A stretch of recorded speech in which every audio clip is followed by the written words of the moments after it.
Hey guys, welcome back to more Malicious Compliance Reddit stories. In this Ripestories video, imagine discovering thousands of dollars in highly sensitive military gear has just vanished, and now your arrogant boss is ordering you to cover it up so he can get his precious promotion. This is how the entire chain of command got obliterated. And the first one is titled Malicious Compliance in the Military. So this one happened when I was serving as a mechanic in the military. Our unit was deployed on a domestic op for disaster relief. We had about 90 vehicles that made the drive, and it took 3 long days of driving to get there. For anyone not familiar with old military vehicles from the 90s, they are definitely an uncomfortable ride and don't go very fast. Each vehicle had 2 assigned drivers that rotated at their own discretion. Anyone not assigned to a vehicle got to ride in comfort either in one of the charter buses or there were a couple flights home. Both options were much more comfortable than driving. The day we arrived, a vehicle was brought to us with a broken rear window, low on the priority list but still not legally roadworthy.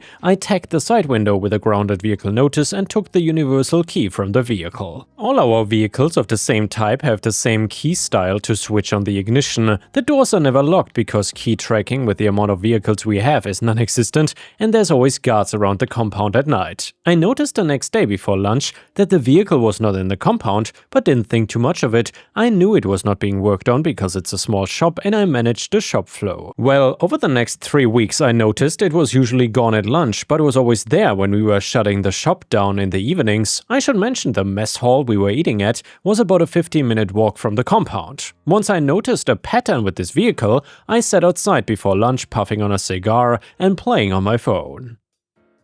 I watched the drivers that dropped the vehicle off broken walk up to it, remove my grounded tag, and then drive off in the vehicle towards the mess hall. The big red grounded tags are supposedly a chargeable offense if removed by anyone other than a mechanic, but no one at my unit would enforce that, especially because one of the drivers was an officer. So I just let it go and made sure no one fixed that window. A couple days before the road move home, I saw the lists go out. Everyone who drove out in a vehicle was driving it back home, and everyone else was stuffed on buses and overflow had 3 flights home. And sure enough, that officer and his buddy were on one of the flights because their vehicle was grounded and going home on a flatbed. The day before the flights, I went over and screwed some plywood over the window of that vehicle and then informed his chain of command that his vehicle was roadworthy and needed a driver to go home. There was no available flatbeds, I made sure of that. The officer came down all upset to try and get it on a truck anyway because his flight was tomorrow, but my sergeant was well aware of the situation and told him if his vehicle was roadworthy every day to drive him to the mess hall, then it was definitely able to get him home too. The look on his face was priceless. 3 days of crap driving to save himself 15 minutes of walking a day. And the next one is a fantastic military malicious compliance story that is titled I obeyed my boss and the entire chain of command gets fired. And by the way guys, if you still enjoy the malicious compliance stories, please don't forget to like the video and post some star emojis in the comments if you want to help me with the algorithm. So I've been serving in a certain military branch for 5 years and I am nearing the end of my contract. Anyone who has been in the military knows exactly what happens to your mindset when you hit that window. You are no longer trying to impress anyone for a promotion, you stop volunteering for extra duties, you just want to do your assigned job, keep your head down, and transition back to civilian life, so the give a care is completely gone. I show up on time, I wear the uniform correctly, and I follow the regulations exactly as they are written. Nothing more, nothing less, and my specific role revolves entirely around logistics and supply. And yeah, I'm in charge of inventory of specific pieces of equipment. To give you a clear picture without violating any operational security, I manage the storage, maintenance, and sign-out logs for specialized communication devices. These are smaller pieces that are used by many people at my job. We are talking about handheld radios, encryption modules, specialized headsets, and battery packs. Because they are small, expensive, and constantly changing hands across different shifts, keeping track of them is a massive headache. From time to time these pieces disappear, and in a perfect world every single person would return their gear to the cage the second their shift ends, but the military is chaotic. Most of the time that just means things are misplaced, like someone throwing a headset into their personal locker by mistake or leaving a battery pack under the seat of a tactical vehicle. When that happens, I usually track the person down, annoy them until they check their gear and the item comes back. However, the environment recently changed. We just got out of a certain period where we had many hired contractors at our job that tend to take things away. Our base was going through a massive infrastructure upgrade, and we had civilian contractors constantly walking through our workspaces, pulling cables, upgrading servers, and moving equipment around. When you have that many unescorted people moving through an area with highly valuable electronics, things start walking away permanently. Now, every once in a while we conduct an inventory of these pieces of equipment for accountability reasons, and this is not a casual count. This is a mandatory 100% serial number verification. I gotta look at the master property book, take a printed spreadsheet, and basically physically lay my eyes on every single barcode and serial number in the building. The military takes property accountability very seriously. That means when we lose things, it looks very bad on my work. I am the one managing the cage, so I get yelled at first, but more specifically, it's bad on my bosses. The officer directly above me was a captain. For the sake of this story, I will just call him the boss. He was arrogant, entitled, and obsessed with his own career progression. He wanted to be a major more than he wanted oxygen. The only thing he cared about was making sure his evaluation reports looked flawless. Having a massive loss of sensitive equipment under his command would severely damage his chances of promotion. The time came for our annual comprehensive inventory check. I locked the doors to the supply room, pulled up the master spreadsheets, and started counting. I spent 3 straight days checking serial numbers against hand receipts, so I prepared the inventory and was startled by the amount of missing pieces. I was expecting to be missing a few batteries or maybe a broken headset, but instead, I was looking at dozens of highly expensive communication modules that were just gone. I double-checked my math. I searched every single shelf, every storage bin, and every locked drawer. The gear was simply not in the building anymore. I compiled all the data, highlighted the missing serial numbers in bright red, and printed the final report. I did everything I needed to do and presented the inventory to my boss. I walked into his office, stood at parade rest, and handed him the paperwork. He took one look at the red lines on the spreadsheet, and his face turned red. "What is this?" he asked. "That is the final count for the annual inventory, sir. We are missing a significant amount of equipment." He dropped the paper on his desk. He didn't believe that we had so many pieces missing and asked for me to inventory them again. He told me I was clearly just being lazy, and he said I probably skipped a storage locker or forgot to check the vehicle yard. "Sir, I checked everything twice. Those items are gone." We had all those civilian contractors in there last month, and I suspect a lot of this gear walked out the front gate with them. He waved me off. "I'm not submitting this to the commander. Go back to the cage and do it right this time." I knew exactly what the numbers were, but in the military you follow legal orders, so I did exactly that, got the same number and put the inventory in his inbox. I spent another day, entire day, recounting the exact same items. I printed a fresh copy of the exact same spreadsheet, I placed it directly on his desk, he ignored it, and he never submitted the shortage report to the higher command. He just buried the paperwork. A few months go by and I get the same thing again. "There can't be that many, do another one." We had an upcoming inspection from the higher headquarters, and the boss came into my supply cage looking stressed. He demanded a fresh count again. He wanted me to somehow magically find thousands of dollars worth of missing electronics that had vanished months ago. I told him the results would be the same. He started yelling about attention to detail and threatened to write me up for insubordination if I did not recount the entire facility. So, I am very compliant and do it again and again and again. Every single time I did exactly what he asked me. I would lock the cage, I would count every single item. I would print the report showing the exact same missing items, I would hand it to him, he would get angry, refuse to accept reality, and throw the paperwork in his desk drawer. I'm not stupid, I knew he was trying to hide the issue, so I started keeping my own records. Every time I completed an inventory, I saved a digital copy of the spreadsheet on the secure shared network drive. I created a hidden folder titled Inventory Audits and dropped every single time-stamped report in there. I also kept a physical copy in my locked desk. I was not going to take the blame for this missing gear. This gets dragged on over a year, and I'm starting to notice something. The boss was acting increasingly nervous around the top leadership, but he was completely ignoring the supply cage. He stopped asking me for recounts and he stopped coming into my office entirely, and I realized what was happening. My boss is about to leave soon and he is deliberately pushing this off to the next guy to cover himself. He had received orders for a new duty station and he was scheduled to leave in 3 months. If he reported the missing gear now, an official investigation would be launched, it would halt his transfer and ruin his evaluation. His master plan was simply to pretend the inventory was perfectly fine, transfer out of the unit and let the incoming commander discover the missing gear. Well, by the time the new guy realized the equipment was gone, my boss would be hundreds of miles away and the new guy would be holding the bag.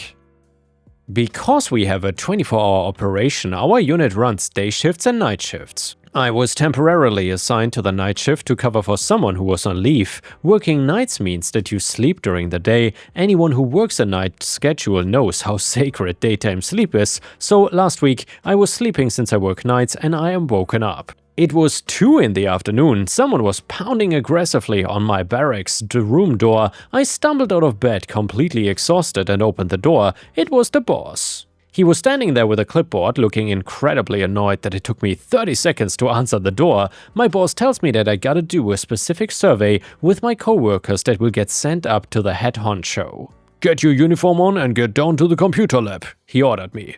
"The wing commander mandated a command climate survey for the entire unit. It needs to be completed by close of business today." A command climate survey is a big deal in the military. It's an unfiltered questionnaire designed to find out if leaders are toxic, if rules are being broken, or if morale is dangerously low. This survey allows the small guy have a voice directly to the top, and the results bypass the immediate chain of command entirely. They go straight to the general's and the inspector general's office. I rubbed my eyes and looked at him. I tell him that I have the night watch, but he doesn't care and demands I go and do this survey. "Sir, I was on shift until 6 this morning. I need to sleep. I can do the survey tonight when I log back in." "No, you will do it right now," he snapped. "I gotta report 100% completion to the colonel by 16 o'clock. Get dressed and get to the lab, that's a direct order." I stared at him for a second. He was so incredibly arrogant. He was willing to ruin my necessary sleep just so his tracker spreadsheet looked good for his boss. But fine, I put my uniform on, I walked over to the main building. A group of my coworkers were already sitting at the computers in the lab, looking just as miserable as I was. The boss was pacing at the front of the room. Before the survey starts, our boss tells us that we need to be completely honest and all these surveys are anonymous. "Listen up." That reminds me of Persona 5, by the way, for some reason. He told the room, "The commander wants honest feedback. Do not hold back. Tell them exactly how things are running down here. Nobody in this room will see your answers. It's completely anonymous." He actually smirked when he said it. He thought he had nothing to worry about. He thought that we were just a bunch of tired enlisted guys who were going to click through the multiple choice questions as fast as possible so we could go back to sleep. He was confident that his little scheme to hide the missing equipment was safe. I sat down at the computer, I clicked the link to start the survey, and the first few pages were standard questions: rate your morale from 1 to 5, rate your trust and leadership. I clicked through them honestly, and then I reached the final page. It was a large blank text box. The prompt asked, are there any specific issues, ethical concerns, or command failures that the higher leadership needs to be aware of? Please provide details. I cracked my knuckles and I started typing. I wrote down what had been happening with the inventory and directed where they could find the documentation of the done inventories. I detailed the exact type of equipment that was missing. I explained the contractor situation. I wrote out the timeline of my reports and I explained how my direct boss refused to accept the numbers. I detailed how he ordered me to conduct multiple redundant inventories over a 12-month period to deliberately stall the reporting process, and I explicitly stated that he was hiding a massive property loss to protect his outgoing evaluation report. I didn't stop there though. I gave the investigators a digital map. I typed out the exact network drive path to my hidden inventory audits folder, and I listed the exact file names, the dates they were created, and the total dollar amount of the missing gear. I made it impossible for them to ignore. I hit submit, stood up, and walked back to my room to sleep. The explosion was immediate. Apparently, the general actually reads those surveys. Not too long after I clicked submit, a team of military investigators showed up unannounced at our building. They completely locked down the supply cage and they seized the boss's computer. They went straight to the network drive path I provided and found every single spreadsheet he had been ignoring for the past year. The boss was pulled into a closed-door meeting with the base commander. We could hear the yelling from the hallway. He tried to blame me, claiming I never gave him the paperwork. The investigators simply pointed to the digital timestamps on the network drive and the multiple emails I had sent him that he never replied to. He was immediately relieved of command. His career is completely over. The officers above him who failed to properly supervise the unit were also quietly moved out of their positions. The entire chain of command was gutted. We now have a brand new command team, and the new supervisor came down to the cage yesterday. He looked at the real inventory numbers, sighed, and immediately initiated the proper paperwork to formally report the missing gear and fix the system. And yeah guys, that is how you get malicious compliance in the military. Oh my god, that was epic. Either way, the next one is another malicious compliance story which is titled, "Why Are You Standing?" And yes, this is another military story. So a long time ago when mainframes ruled the earth, I was asked to go give an all-day presentation at a military school that had our hardware. It was gonna be about our latest networking hardware and software, and as someone that knew lots about it, I was selected. Get set up in the large lecture hall. Pretty soon everyone files in a military fashion, gets seats, and I get the nod from an officer that I'm good to go. Because mom taught me to be nice, I started off with a "Good morning, I'm killed," and was thrown out by a loud "Good morning, sir." Wow, okay, so it's gonna be like that. So I get started again, and I'm soon in full marketing/professor mode with gestures, arm pointing, pretty much full kabuki theater. Cadet stands up, I stop and go, "Hi, do you have a question, sir?" "Sir, no, sir." Weird, but okay. Back to my interpretive dance routine describing a 3-letter networking environment with multiple physical and logical units. Soon another cadet stands up. I stop and go, "Hi, do you have a question?" "Sir, no, sir." "Okay, stay calm, OP, this will be fine, it's going fine." As I turn back to my slide with pictures with circles and arrows and a paragraph on the side, another cadet stands up. 3 times a charm, maybe a question. "Do you have a question?" "Sir, no, sir." "Okay, I have a question. Why are you standing?" "To keep from falling asleep, sir." Ah, the penny drops. Turn to my first standee. "Is that where you are standing?" "Sir, yes, sir." A quick look at the final standee with my eyebrow in a full Spock arch, and they respond, "Sir, yes, sir." Okay, let us take a 20-minute break then. The officer assigned to me explained that falling asleep would earn punishment, but standing up and then falling asleep was fine. I made sure we had extra breaks for the rest of the day. And now let's move on to the next story. It starts like this. Am I the a-hole for building a temporary 40-foot structure to spite my HOA? I, 35 male, have always had a weird hobby. I love reading contracts, bylaws, and legal agreements. My wife thinks I'm strange, but I find it fascinating how people try to write rules to control every possible situation, and I enjoy finding the loopholes they inevitably miss. This hobby recently came in handy when my best friend Scott got into trouble with his HOA. It started when Scott called me one evening, clearly upset. "Dave, these HOA people are driving me insane," he vented. "They are threatening to fine me $500 a month because I keep my fishing boat behind my house. Can you believe this?" I could hear the frustration in his voice. Scott had bought his dream home 6 months ago, and the HOA had been a constant thorn in his side. "Send me the HOA agreement," I told him. "Let me take a look." That night, I dove into the documents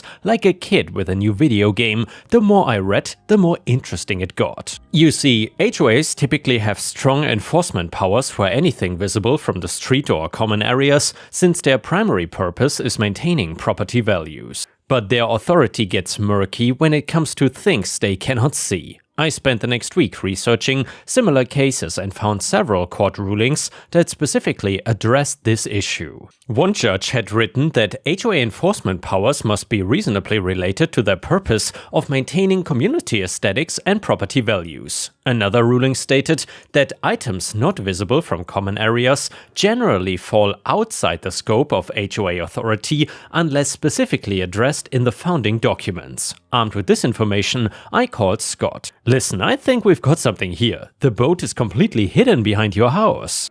You cannot see it from the street or any other common areas. Their own agreement does not even specifically address items in backyard spaces, only visible structures and vehicles. Scott was skeptical. He said, "Do you really think that matters? These people are relentless." "Trust me," I said. "Document everything, take photos showing how the boat is not visible from any public space. Write a formal letter citing these court cases and requesting that they show where in the agreement they have authority over non-visible items." And well, Scott followed my advice, but the HOA brushed him off with a dismissive email. "The agreement clearly states that all exterior modifications and vehicle storage must be approved by the board. Your continued non-compliance will result in escalating fines." "They are just trying to intimidate you," I told Scott. "They are hoping that you'll back down without a fight."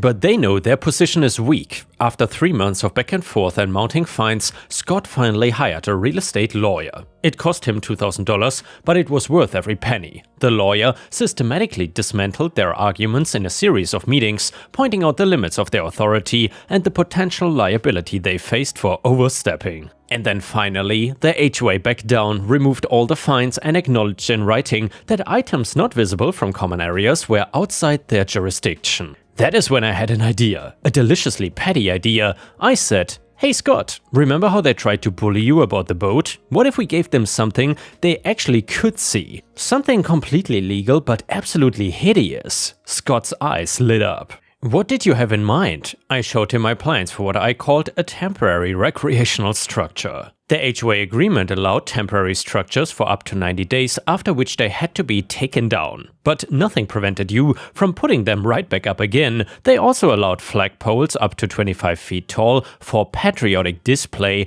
We spent the next month carefully designing and building it. The main structure was 40 feet tall, made of bright purple metal scaffolding that we got surplus from a construction company. At the top we installed a 25-foot flagpole, making the total height 65 feet. We painted the whole thing in alternating neon green and orange stripes, colors specifically not restricted by the HOA agreement. The day we finished it, Scott's next-door neighbor Martha, who was on the HOA board, came running out of her house. "What in God's name is that monstrosity?" "It's my new temporary recreational structure," Scott said innocently, "for flying flags, totally compliant with section 732 of the HOA agreement." "This is totally unacceptable," she sputtered. "I'm calling an emergency board meeting." The meeting was held 2 days later. The boardroom was packed with angry homeowners. The HOA president, a pompous man named Richard, glared at us as we entered. "Mr. Thompson," he addressed Scott, "this structure clearly violates community standards. It must come down immediately." I spoke up. "Actually, I have reviewed the agreement thoroughly and temporary structures are explicitly permitted for up to 90 days. There are no height restrictions except for the flagpole, which is within limits. The colors are not restricted, everything about it is completely compliant." But it's an eyesore," Richard spluttered. "Aesthetic judgments are not part of the agreement," I replied calmly, "unless you can point to a maybe specific violation." But they couldn't, of course. We'd made sure of that. The structure stayed up for exactly 89 days, then we took it down and put it right back up the next day. We did this 4 times over the course of a year. You could see it from almost anywhere in the neighborhood. The flag would make a distinctive flapping sound in the wind that drove Richard crazy, and best of all, it was completely, totally legal according to their own rules. The HOA tried everything to stop us. They passed new rules about structure height and color restrictions, but those could not be applied retroactively. They threatened to sue us, but their own lawyer advised against it. They begged us to take it down, offering to waive various fees and restrictions. Finally, after a year of this, they called a community meeting and formally amended the HOA agreement to significantly limit their authority over backyard spaces and items not visible from common areas. Exactly what we had wanted in the first place. Only then did we permanently remove our creation. The structure cost us about $3,000 in materials and countless hours to repeatedly assemble and disassemble. Was it petty? Absolutely. Was it worth it to see Richard's face turn purple every time he drove past? Absolutely. But now I'm wondering, am I the a-hole here for helping my friend fight back against HOA overreach in such a spiteful way? To be clear, we technically followed all their rules, but we deliberately made the structure as annoying as possible to prove a point. And yeah guys, let me know what you think about this in the comments. Do you think OP was the a-hole here, or did he enact an absolutely brilliant case of petty revenge? A user in the comments said, not the a-hole at all. HOAs are notorious for overstepping their bounds and bullying homeowners. You found a creative way to fight back using their own rules against them. This is beautiful malicious compliance. Comment number 2, you are the a-hole. You deliberately created an eyesore that affected everyone in the neighborhood, not just the HOA board. People's home values probably dropped because of your childish stunt. There are proper ways to handle disputes, but this was not one of them. Comment number 3, you are the a-hole. Congratulations, you found a loophole, but instead of trying to work things out like an adult, you spent a year harassing your entire neighborhood. How much time and money did you waste just to be petty? This is peak man-child behavior. And yeah guys, I'm curious if you agree with this comment or not. Let me know in the comments. The next one is a brilliant malicious compliance story which is titled Mow Your Lawn Wet? Okay, enjoy the look when it dries. So I had a pretty successful lawn mowing hustle in high school with enough regulars to have a decent income. Sometimes it just rains every inconvenient day and lawns get longer and longer. Most customers understood that they needed to be patient and wait until it's dry enough to mow, but not this one guy. He was on the cutting edge of impatience, and in a moment of dullness, he insisted I come and deal with this because it was too long, even though it had continued to rain even on the same day. I told him this is not gonna go well, but he insisted, so I got out there and did the best I could with wet soggy grass clumping up all over the place. If you know anything about this, you know that mowing thick wet grass with a push mower tends to just lay the grass over and not really cut it, so you can imagine what it looked like after 2 dry days. The house was on a busy corner of the neighborhood, so until I could get to a week later, it looked like a troop of drunken monkeys had attacked his lawn with scissors, and it looked much worse than if he had just waited until it was dry. The only thing I felt bad about was that everyone knew that was my work, so I made sure to make it look super nice as soon as I could do it properly. And yeah guys, you could say that was cutting edge work by OP. Thanks for watching, I will see you again tomorrow.